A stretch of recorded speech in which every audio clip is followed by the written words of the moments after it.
Hello दोस्तों, स्वागत है आप सभी का। आज हम एक कुंडली का विश्लेषण करते हैं। इस कुंडली के अंदर अगर हम देखें तो इस कुंडली के जो लगन है वहाँ पे आपको 9 नंबर लिखा हुआ दिखाई देगा। अब लगन के जो फर्स्ट हाउस लॉर्ड यानी कि 9 नंबर के स्वामी होते हैं वो हैं गुरुदेव। वो इस कुंडली में सेकंड हाउस में जाके बैठे हुए हैं। वहाँ पे वो आपको अपनी नीच राशि में दिखाई देंगे, लेकिन एक बात का ध्यान रखना है कि गुरु जो हैं वो 0 डिग्री के हैं, वो नीच नहीं है, ठीक है? जैसे ही हम भाव चलित में आएंगे तो हम देखेंगे कि ये जो गुरु है ये लगन का ही प्रभाव करेंगे, इसलिए हेल्थ के हिसाब से मैं कहूँ तो ठीक-ठाक रहेंगे, क्योंकि भाव चलित में जो गुरु हैं वो फर्स्ट हाउस यानी कि लगन हाउस का ही सपोर्ट कर रहे हैं। इसके बाद अगर हम अब लगन के ऊपर चलें तो हमको देखने को मिलता है कि यहाँ पे 14 डिग्री यानी कि पूर्वाषाढ़ा नक्षत्र प्राप्त हुआ है। पूर्वाषाढ़ा नक्षत्र के जो स्वामी हैं वो होते हैं शुक्रदेव। अब इनका जो सोचने का ढंग है उसमें एक क्रिएटिविटी होगी, दोस्तों को बनाने का इनका एक नेचुरल सा स्वभाव रहेगा, क्योंकि शुक्र जो है वो लाभ भाव के स्वामी भी हैं और वहाँ पे बैठे भी हैं। साथ ही साथ ये जो जातिका हैं ये अपने अंदर एक कैपेसिटी को लेकर चलेंगी, संघर्ष की कैपेसिटी, क्योंकि जो इनका शुक्र है वो 6th हाउस का भी लॉर्ड है, सर्विस करना, और कभी-कभी ऐसे लोगों को पेट्स पालने का भी शौक होता है। तो ये सारी चीज़ें इनके अंदर नेचुरली देखने को मिलेंगी। शुक्र का जो संबंध है वो इस कुंडली में बुध के साथ बन रहा है। बुध इस कुंडली के लिए ना सिर्फ कि व्यापार, विवाह भाव के स्वामी बनते हैं, बल्कि वो स्टेटस 10th हाउस के भी स्वामी बनते हैं। इस कारण से ये जो युति है इसे हम एक अच्छी युति मान सकते हैं। जातिका का ज़्यादा ध्यान जो है वो अपने स्टेटस, अपने आप को राइज करने में होगा।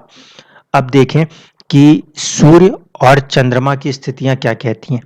चंद्रमा जो है वो इस कुंडली में एक तो जल तत्व की राशि में है और दूसरा चौथे भाव में है। चौथे भाव में चंद्रमा बलवान होते हैं क्योंकि वहां उन्हें दिशा बल प्राप्त हो जाता है। जल तत्व की राशि में होने के कारण थोड़ा सा इमोशनल होंगे। मंगल जो है वो भी उनके साथ में आकर बैठ गए हैं। मंगल चंद्रमा के साथ हैं तो वो कहीं ना कहीं उनको सपोर्ट देंगे, एक मनोबल प्रदान करेंगे। लेकिन यहाँ पे एक ध्यान देने वाली बात है, चंद्रमा यहाँ अष्टम का स्वामी है और मंगल जो है वो यहाँ पे द्वादश और पंचम भाव के स्वामी हैं। द्वादश भाव और अष्टम भाव के स्वामी का एक साथ आकर चौथे भाव में बैठना मन में थोड़ी सी व्याकुलता, थोड़ी सी परेशानियां दे सकता है। पॉजिटिव साइड से देखें तो ऐसा इंसान गहरी सोच सोचने वाला हो सकता है, लेकिन ये गहरी सोच की जो कीमत है वो यही कि शुरुआती जिंदगी में कुछ संघर्ष रहे, जिसके कारण से इंसान का झुकाव हो कहीं ना कहीं आध्यात्मिक या किसी तरीके से जिंदगी की गहराइयों को सोचने के लिए। उसका जो जरिया बनेंगी वो इनकी माता बन सकती हैं, क्योंकि ये भाव चौथा भाव है, या फिर घर के अंदर का जो भी वातावरण है वो ऐसे में लोगों को एक नई मनोवैज्ञानिक तरीके से एक झुकाव देता है जिंदगी की गहराइयों को समझने का, क्योंकि ये संबंध अष्टम और द्वादश भाव के स्वामियों के बीच में है। इसलिए चौथे भाव के स्वामी जहाँ पे चंद्रमा और मंगल बैठे हैं, मैंने जैसे कहा था कि वो नीच नहीं है, लेकिन उस राशि में है जहाँ पे कि उन्हें नीच माना जाता है। गुरु नीच होते हैं तो कम से कम उनको 5 डिग्री चाहिए, अभी ये 0 डिग्री के, इसलिए नीच नहीं है। लेकिन वही कि घर के अंदर का जो एटमॉस्फेयर है वो यहाँ पे थोड़ा सा परेशानियों वाला देखने को मिल सकता है। शनि भी साथ ही साथ गुरु के साथ आके बैठे हुए हैं, तो इस युति में हम देखें शनि तृतीय और द्वितीय दोनों भाव के स्वामी हैं। ऐसे लोगों को ज़्यादातर सलाह दी जाती है कि अपने घर से थोड़ा दूर हटकर अगर वो अपने काम करेंगे, शिक्षा भी ग्रहण करेंगे तो काफ़ी अच्छे से राइज कर पाएंगे, नहीं तो वो एक प्रॉपर एटमॉस्फेयर नहीं बना पाते। अब सूर्य की स्थिति को समझिए। सूर्य के साथ केतु नजर आते हैं। सूर्य जो है वो अनुराधा नक्षत्र में है अनुराधा नक्षत्र में होने के कारण वो शनि से प्रभावित हैं। इस कारण से गहराइयां तो आत्मा के लेवल पर भी होंगी, लेकिन चीजें थोड़ी सी स्लो रेट से चलेंगी, तो धीरे धीरे करके उनके कॉन्फिडेंस में वृद्धि होगी। अब इसमें एक चीज समझने की है, वो है सबसे पहले ग्रहों का बल समझ लीजिए। जब हम ग्रहों के बल की बात करते हैं तो सूर्य में 100 की कैपेसिटी नहीं है, थोड़ा सा कम है। यहाँ पर सबसे ज्यादा बलवान अगर कुछ है तो वो शनि है। इसका मतलब है कि धन जो है वो सबसे इंपॉर्टेंट फैक्टर रहने वाला है इनकी जिंदगी में, जो इनके लाइफ को डिसाइड करेगा। और पैसे की चीज़ों की उसकी अहमियत को समझकर ये कहीं ना कहीं आगे जाकर सबसे ज़्यादा आर्थिक उन्नति की तरफ अपने आप को लगाने का प्रयास करेंगी। विमशोपक बल में यदि मैं देखूं तो सूर्य और गुरु, इन दो ग्रहों की दशाएं पूरी तरह से रिजल्ट कर पाने में सक्षम नहीं होंगी, क्योंकि यहाँ पे ये शिव जो इसका बल है विमशोपक बल, वो 10 से कम देखने को मिलता है, इसलिए वहां पे आपको उपाय की जरूरत पड़ेगी। जबकि ग्रहों की पोजीशन पे देखें तो यहाँ पे आपका गुरु में षडबल जो है वो ठीक ठाक है, वहां पे उसके लिए कोई अलग उपाय नहीं करना पड़ेगा। इसके बाद हम चलते हैं कि इस कुंडली के नवमांश में क्या परिस्थितियां बनती हैं।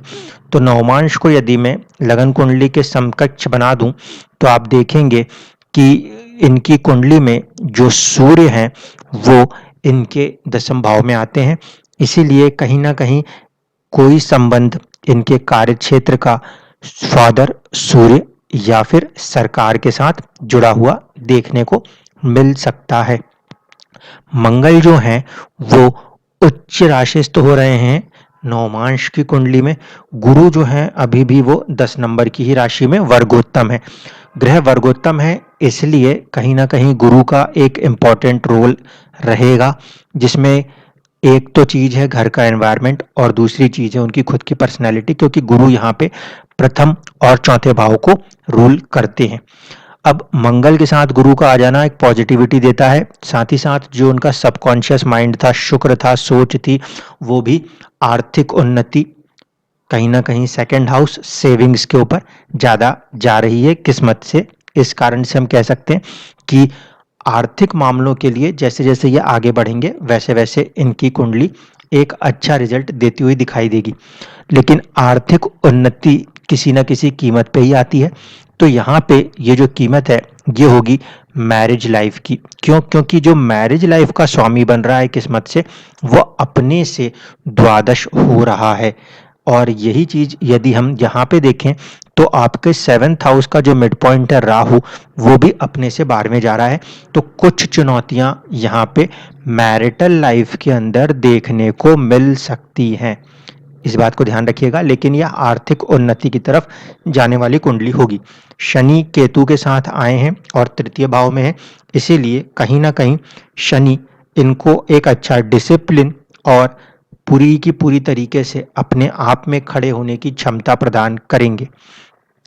जो चंद्रमा है वो शुक्र से विलासिता से कहीं ना कहीं या दोस्तों के साथ जुड़ के कहीं ना कहीं अपने आप को आगे बढ़ा रहा है, तो मन जो है वो दोस्तों के साथ या कहीं ना कहीं अपने से बड़ों के साथ लगा हुआ देखने को मिल सकता है।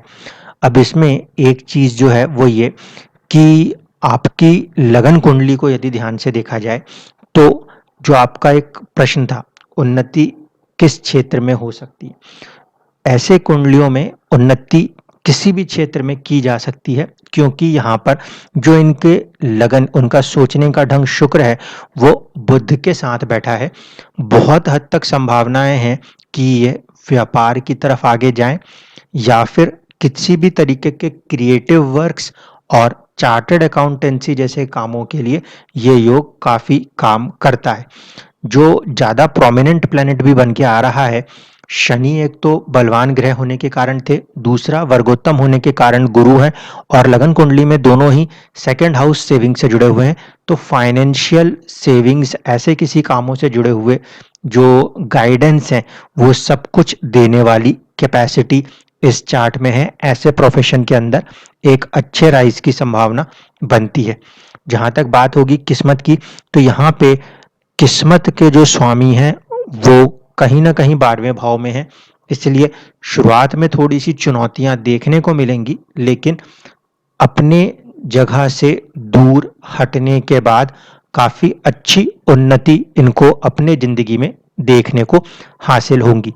दशा की यदि मैं बात करूँ, तो इस कुंडली में जो दशा है, वो शुरुआत शनि से हुई है, जो कि 2027 तक एक सबसे अच्छी नींव बना के दे देंगे, ताकि ज़िंदगी की हर सच्चाई को बहुत ही गहराई के साथ ये इंसान समझ पाएगा। वहाँ से 2027 से लेके 2044 तक जो इनकी दशा रहने वाली है, वो है बुध की, जो कि आर्थिक उन्नति में इनका पूरा साथ देती हुई नज़र आएगी। आखिरी-आखिरी में जब दशाएँ देखेंगे, तो वो केतु और फिर शुक्र की होगी। केतु की दशा जो है, वो क्योंकि 12वें भाव से थोड़ा-सा उसमें कुछ मानसिक परेशानियाँ हो सकती हैं, लेकिन वहाँ पे भी ये आध्यात्म की तरफ झुकाव दिखा सकती हैं। शुक्र की जो दशा है, वो एक पॉजिटिव दशा मानी जाएगी, क्योंकि शुक्र कहीं न कहीं यहाँ पे एक उन्नति को दर्शाता है। तो ओवरऑल चार्ट को यदि हम रीड कर रहे हैं, तो हमें ऐसा नज़र आता है कि ये थोड़ी-सी चुनौती आगे जाके मैरिज लाइफ में ज़रूर हो सकती है, लेकिन कहीं न कहीं प्रोफ़ेशनल लाइफ के लिए ये जातिका की कुंडली बहुत ही अच्छी सिद्ध होगी। आपको घबराने की कोई भी ज़रूरत नहीं पड़ेगी। धन्यवाद।